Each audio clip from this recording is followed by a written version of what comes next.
23 baa moosinku ahaa xildhibaanadu waa ka doodayaan waxa weeye kii ahaa two-third in laga dhigo absolute majority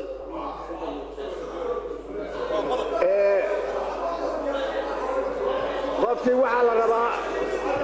2 milyan wax ka badan 2 milyan wax ka badan qodobka laga hadlay waa kii mooshinka wey ee mooshinka la keenaan laga daayay anugu mooshinkan gelaya mooshinka doodii ma ka baxday kala ku qoraya mooshinka keen askuda gool ya keen bismillaahir rahmaanir rahiim abdaa hay ka qodob baa laga hadlay wariba qodob markaas mooshinka waa akhri qodobka qora bismillaahir rahmaanir rahiim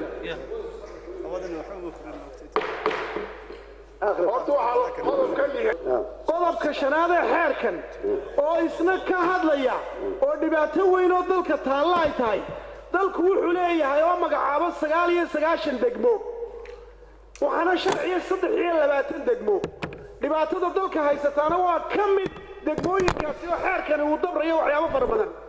xeerkan wuxuu waajibinayay in sanad gudihii wasaaradda arrimaha guduhu ku soo samayso si goluhu u sharciyeeyo degmooyinka cusub aan saxaxay waxaan u saxaxay islaax hal la sameeyo wax bedel hal la sameeyo waxaan yaabanahay waxa u bedelay aynu ka takhalusno waxaan sheekaystay xildhibaan xaamud takhallus ma jiro waxa weeye xeer baa laga hadlayaa takhallus ma jiro cidna kama takhalluso gudoomiye ayka waxaan u leeyahay waxaan la sheekaystay golayaasha deegaanka xubno ka mida ayaan la sheekaystay waxa aan weydiiyey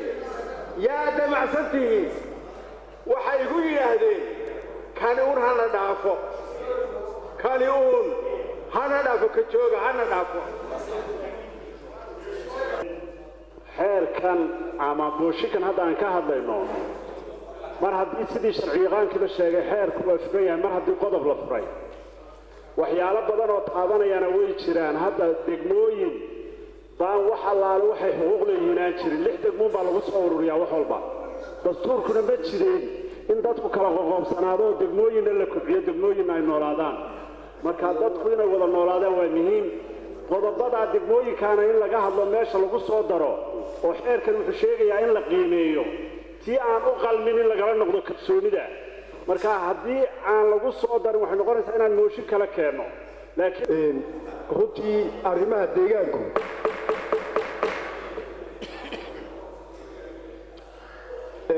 runtii markaad eegto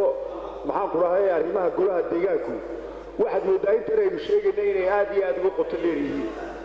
sababtu waxa weeye waxay ka shaqaynayaan deegaanku arrimaha gacanta ku hayaan waa arrimo xasaasi ah oo nolosha dadkiina soo doortay taabanaya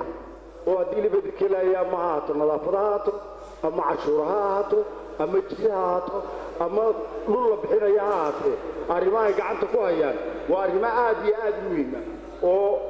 yacni xeerarka maxaan ku dhahay baarlamaanadu sameeyaan waxaad moodaa inay ayagu uga dhow yihiin dadka oo isla markaaba ay saamayn weyn ku yeelanayaan baad moodaa anoo aan aadba ugu fogaanaynin waxa madaxweynaha jamhuuriyadda Soomaaliland loo doortay 5 sanadood ee hawl qaran baa la qabanaya haddii la hada bil baynu ku shaqaynaynaa waynu soo aragnay dhibaatadana waxay ku timid ee imika looga hadlayo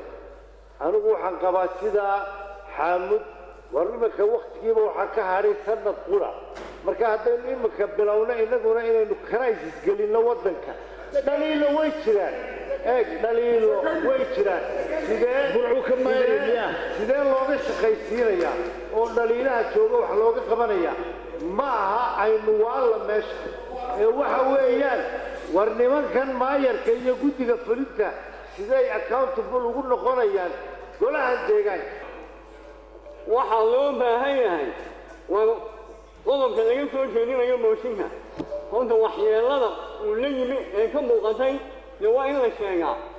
waxtarka laga doonayana waa in la sheegaa laakiin hadday noqoto waxaa hala bedelo waxa weeye kalgacal baa ku jira iyo nacayb cidna la jecel yahay cidna la neceb yahay marka xeer la samaynayo inuu noocaa u muuqdo aniga iguma muuqato waxa leeyahay marka waxaynu bedelayno ama wax aruurayno waa inaynu ka leenahay ujeeddo ah in wax lagu hagaajiyo wax lagu dhiso muxuu ahaa uu meel lagu gaadhayo